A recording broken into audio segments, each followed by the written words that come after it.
ഒരു ദാരുണമായ സംഭവം കൂടി നിങ്ങളോട് പങ്കുവയ്ക്കാനുണ്ട്. മേലാർകോട് താഴേക്കോട്ടുകാവ് വേലയ്ക്കായി കൊണ്ടുവന്ന ആനയെ ലോറിയിൽ നിന്ന് ഇറക്കുന്നതിനിടെ ആനയ്ക്ക് ഇടയിൽ കുടുങ്ങി പാപ്പാൻ മരിച്ചു.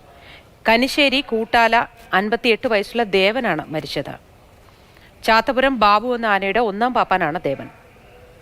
എഴുന്നള്ളത്തിനായി കൊണ്ടുവന്ന ആനയെ ലോറിയിൽ നിന്ന് ഇറക്കുന്നതിനായി ആനയുടെ മുന്നിൽ നിന്ന് തള്ളുകയായിരുന്നു. ഇതിനിടെ ആന മുന്നോട്ട് നീങ്ങിയതും ലോറിയിൽ ഉറപ്പിച്ചിരുന്ന ഇരുമ്പ് ബാറിനടിയിലായി കുരുങ്ങുകയായിരുന്നു.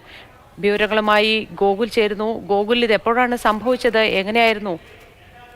ഇന്ന് വൈകിട്ട് 4 മണിക്കാണ് ഈ സംഭവം ഉണ്ടായത്. മേലാർക്കോട് താഴക്കൂട്ടുകാവ് എന്ന് പറയുന്ന ഒരു സ്ഥലത്ത് വേലയ്ക്കായി കൊണ്ടുവന്ന ആനയെ ലോറിയിൽ നിന്ന് ഇറക്കുന്നതിനിടെയാണ് ആന മുന്നോട്ട് നീങ്ങിയത്. ഈ മുന്നോട്ട് നീങ്ങിയപ്പോൾ പാപ്പാൻ ഈ ലോറിക്കും ആനയ്ക്കും ഇടയിൽ പെട്ടാണ് മരണം സംഭവിച്ചത്. കനിശ്ശേരി കൂട്ടാല എന്ന് പറയുന്ന ദേവൻ എന്ന് പറയുന്ന ആളാണ് മരിച്ചത്. ചാത്തപുരം ബാബു എന്ന ആനയുടെ ഒന്നാം പാപ്പാനാണ് ഈ ദേവൻ. എഴുന്നള്ളത്തിനായി ഈ ആനയെ കൊണ്ടുവന്ന് അതിനെ തയ്യാറാക്കുന്നതിനിടെയാണ് ഈ സംഭവം ഉണ്ടായത്. ഗുരുതരമായി പരിക്കേറ്റ ദേവനെ ആശുപത്രിയിലേക്ക് എത്തിച്ചെങ്കിലും ജീവൻ രക്ഷിക്കാൻ കഴിഞ്ഞില്ല. ശരി ഗോകുൽ.